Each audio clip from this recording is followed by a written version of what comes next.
Detox நேயர்களுக்கு வணக்கம். தாவேக அரசு வெள்ளை அறிக்கையை விட்டுருக்கு.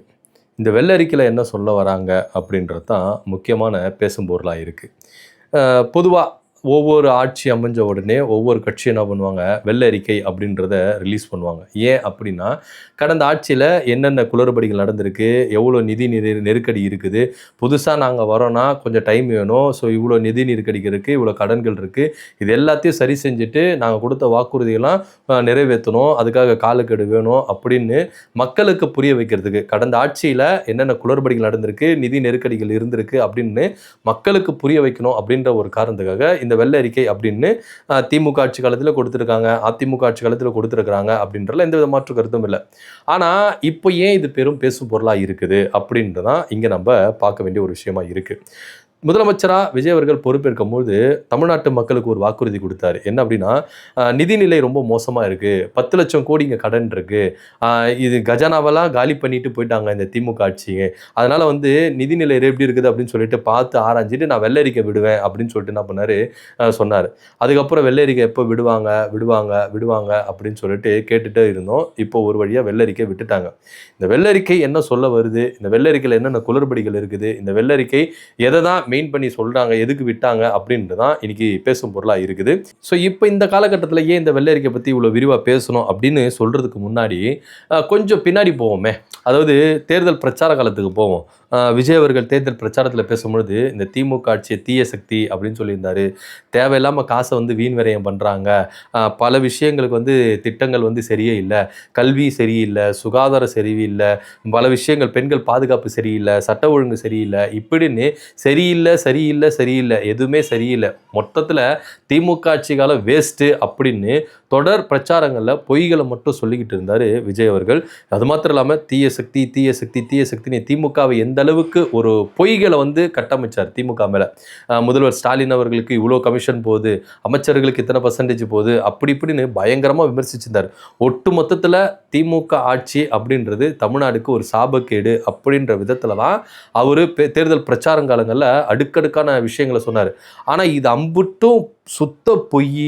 விஜய் அவர்கள் சொன்னது அப்படியே அப்பட்டமான ஒரு பொய் அப்படின்னு அவங்க ஆட்சி மினிஸ்டரே இன்னைக்கு தோல் உரிச்சு காமிச்சிருக்கிறாரு அப்படின்னு தான் சொல்லணும். விஜய் அவர்கள் மேடைக்கு மேடை பேசுனது எல்லாமே பொய்யுங்க, எங்கள் தலைவர் பேசுனது எல்லாமே பொய், சிஎம் பேசுனது எல்லாமே பொய், யாரும் நம்பாதீங்க, இந்த உண்மை அப்படின்னு சொல்லிட்டு அவர் என்ன பண்ணியிருக்கிறாரு, வெட்ட வெளிச்சமாக போட்டு காமிச்சிருக்காரு இந்த வெள்ளை அறிக்கை மூலியமாக.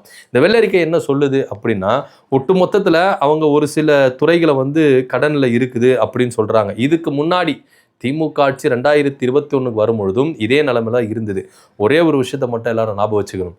கொரோனா டைம் 2021 திமுக தமிழ்நாட்டில் ஆட்சி பொறுப்பேற்கும் போது கொரோனா டைம் உலகம் முழுக்க எந்த அளவுக்கு நெருக்கடிகள் இருந்தது அப்படின்னு நமக்கு பார்த்தணும். நிதி நெருக்கடி பற்றாக்குறை அப்படின்றது எந்த அளவுக்கு உலகமே ஸ்தம்பித்தது இந்த கொரோனாவினால. அந்த டைமில் தான் திமுக ஆட்சி பொறுப்பேற்கிறாங்க. பொறுப்பேற்று நம்முடைய தமிழ்நாடு நிதி நெருக்கடி ரொம்ப மோசமாக இருந்தது. அதிமுக ஆட்சி காலத்தில் கிட்டத்தட்ட 4.80 லட்சம் கோடி கடன் வாங்கி வச்சுட்டு போயிருந்தாங்க அப்படின்றதெல்லாம் வெள்ளை அறிக்கையில் நம்ம பார்த்தோம். இன்னும் சொல்ல போனால் அந்த நிதி நெருக்கடி டைமில் தான் கஜானா இவ்வளோ காலியாக இருக்குது, கடன் கேள்வியில் இருக்குது, பொருளாதார நெருக்கடி இவ்வளோ இருக்குது, உலகம் முழுக்க கொரோனா அப்படின்ற பேரிடர் எந்த அளவுக்கு ஒரு ஆட்டி இருந்தது. இப்படின்ற டைமில் தான் கொடுத்த வாக்குறுதியில் பிசுறாமல் எல்லாத்தையும் பர்ஃபெக்டாக செய்து முடிச்சது திமுக ஆட்சி. கொடுத்த வாக்குறுதி இல்லை, கொடுக்காத வாக்குறுதியை கூட அவங்க செயல்படுத்தினாங்க அப்படின்றதுல எந்த வித மாற்று கருத்தில். கையெழுத்தே எல்லா மகளிருக்கும் இலவச பேருந்து அப்படின்னு அவர் என்ன பண்ணார், கையெழுத்து போட்டார் நிதி நெருக்கடிகள் மத்தியில் தான். ஸோ இந்த அளவுக்கு கொண்டு நிப்பாட்டியிருக்கிறாங்க தமிழ்நாடு திமுக ஆட்சி அப்படின்றதுல இவங்க சொல்கிற அறிக்கை தெள்ள தெளிவாக சொல்லுது. என்ன சொல்கிறாங்க நிதி அமைச்சரும் நிதி செயலாளரும் அப்படின்னா, திமுக வாங்கின கடன்கள் எல்லாமே மத்திய அரசு ஒரு எல்லை வகுத்திருக்கிறாங்க, இந்த வரம்புக்குள்ளே தான் கடன் வாங்கணும், இந்த வரம்பை மீறி வாங்கக்கூடாது அப்படின்னு மத்திய அரசு ஒரு கண்ட்ரோல் இருக்குது. ஏன்னா மத்திய அரசு அனுமதி இருந்தால் தான் கடன் வாங்க முடியும், இல்லாட்டி உங்களால் கடன் வாங்க முடியாது அப்படின்னு சட்டம் சொல்லுது. அப்படி இருக்க பட்சத்தில் மத்திய அரசு எவ்வளோ வகையறுத்தாங்களோ அந்த வரம்புக்குள்ளே தான் திமுக அரசு கடன் வாங்கியிருக்குது அப்படின்னு திட்டவட்டமாக சொல்கிறாங்க. ஒன்று. இன்னொன்று பார்த்தீங்கன்னா, திமுக வாங்கின இந்த கடன்கள் எல்லாமே செயல் திட்டங்களுக்கு மட்டும்தான் செலுத்திருக்கிறாங்க. அதாவது அவங்க எந்தெந்த திட்டங்கள் வகுத்தாங்க அந்த திட்டங்களுக்கு மட்டும்தான் இந்த கடன்கள் நிதிகள் எல்லாமே செலவழிப்பட்டிருக்கு அப்படின்னு திட்டவட்டமாக சொல்கிறாங்க. 2. 3வது, திமுக கொண்டு வந்த திட்டங்கள் எல்லாமே வேஸ்டான திட்டமே கிடையாது. நாங்களும் சல்லாடையை போட்டு சலிச்சு பார்த்தோம். ஒரு திட்டம் கூட திமுக வேஸ்ட்டு, இந்த திட்டம் திமுக ஆட்சியில் கொண்டு வந்தது வேஸ்ட்டுப்பா அப்படின்னு ஒரு திட்டம் கூட அப்படி சொல்ல முடியாது அப்படின்னு நிதி செயலாளர், நிதி அமைச்சர் திட்டவட்டமாக சொல்கிறாங்க. யார் நிதி அமைச்சர்? தாவேக்காட்சி நிதி அமைச்சர். யார்? மரிய வில்சன், விஜய்க்கு ரொம்ப நெருக்கமானவர். ஸோ இவங்க தான் இதை ரொம்ப திட்டவட்டமாக சொல்கிறாங்க. என்ன சொல்கிறாங்க அப்படின்னா, திமுக இங்கே கடன்கள் வாங்குறது எல்லா நிதியும் தமிழ்நாட்டு மக்களுக்காகவும் தமிழ்நாட்டு வளர்ச்சிகளுக்காகவும் திட்டங்களுக்காகவும் செலவழித்திருக்காங்க அப்படின்னு சொல்லியிருக்கிறாங்க. அது மாத்திரம் இல்லாமல் திமுக கொண்டு வந்த திட்டங்கள் ஒன்னொன்னும் முத்தான திட்டங்கள், அற்புதமான திட்டங்கள். ஒரு திட்டங்கள் கூட வேஸ்ட்டு அப்படின்னு சொல்ல முடியாது. மக்களுக்கு பிரயோஜனமான திட்டம் அப்படின்னு சொல்கிறாங்க. ஸோ வரம்புக்குள்ளே தான் இவங்க கடன்கள் வாங்கியிருக்கிறாங்க அப்படின்னு சொல்கிறாங்க. அது மாத்திரம் இல்லாமல் இவங்க சொல்கிற கணக்குப்படி பார்த்தா போக்குவரத்தில் ஒரு கிலோமீட்டருக்கு 53 ரூபா நம்ம செலவழிக்க வேண்டிய விஷயமா இருக்குது அப்படின்னு சொல்கிறாங்க. வாஸ்தவம் தான்.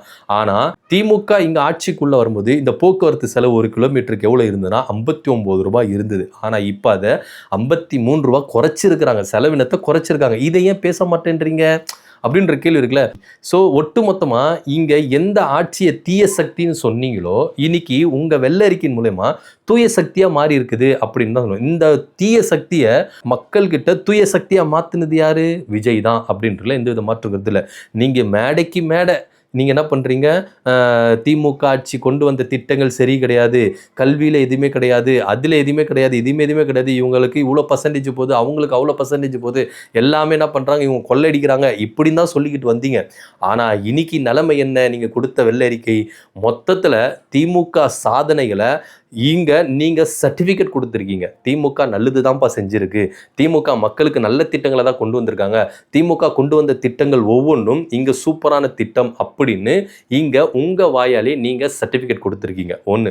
இன்னொரு விஷயம், அவங்க சொல்கிறது என்ன அப்படின்னு பார்த்தீங்கன்னா, இந்த வெள்ளரிக்கை மூலமாக நாங்கள் கொடுத்த வாக்குறுதிகளை நிறைவேற்ற முடியாது, சாரி மன்னிச்சுக்கோங்க, நாங்கள் 2500 ரூபாய் கொடுக்குறோன்னோ, மகளிருக்கு இலவசம், அதாவது சென்னையிலேருந்து கன்னியாகுமரி வரைக்கும் இலவசம் அப்படின்னு சொன்னாங்க.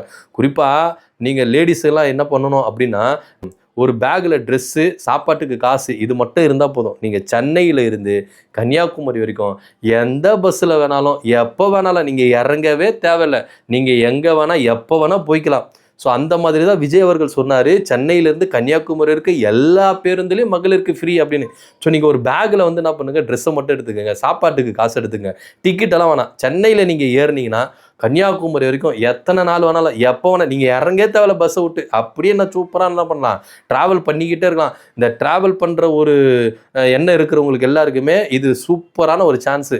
ஸோ இந்த மாதிரி தான் அவர் என்ன பண்ணார், சொன்னார், பல திட்டங்கள் சொன்னார். அண்ணன் சீட் சொன்னார், தாய்மாமன் சீட் சொன்னார், 2020 சொன்னார், விவசாயிகள் பயிர்கடன் சொன்னார், எல்லாமே சொன்னார்.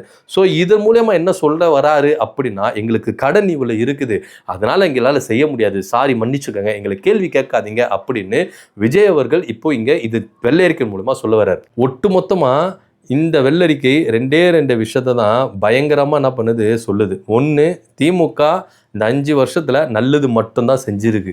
திமுக இந்த மக்களுக்காக ஒவ்வொரு திட்டங்களையும் பார்த்து செஞ்சுருக்கிறாங்க. அது மாத்திரம் இல்லாமல் வாங்கின கடனை காசு எல்லாமே தமிழ்நாட்டு மக்களுக்காகவும் தமிழ்நாட்டுக்காக மட்டும்தான் இவங்க செலவழிச்சிருக்கிறாங்க அப்படின்னு சொல்கிறாங்க. 2வது, இந்த வெள்ளரிக்கை சொல்ல வருது என்னன்னா, விஜய் கொடுத்த வாக்குறுதியில் யாரும் நம்ப வேண்டாம், செய்வார் அப்படின்னு யாரும் எதிர்பார்க்காதீங்க. ஏன்னா இந்த வெள்ளரிக்கை முழுக்க நான் கொடுத்த வாக்குறுதியை நிறைவேற்றுறதுக்கு 2 வருஷமோ 3 வருஷமோ 4 வருஷமோ, ஏன் அடுத்த 5வது வருஷத்துக்கு கூட நான் செய்வேன், அது வரைக்கும் என்னை வெயிட் பண்ணுங்கள், எனக்கு காலம் கொடுக்க தேவைப்பட்டா அடுத்த 5வது வருஷத்தையும் என்னை சூஸ் பண்ணி என்னை தேர்ந்தெடுங்க, அப்போ நான் செய்கிறேன் அப்படின்னு சொல்ல வருது தான் இந்த வெள்ளரிக்கை அப்படின்னு எடுத்துக்கணும். இந்த வெள்ளரிக்கை பற்றி உங்களோட கருத்து என்ன அப்படின்னு கீழே கமெண்ட் பண்ணுங்கள். நன்றி, வணக்கம்.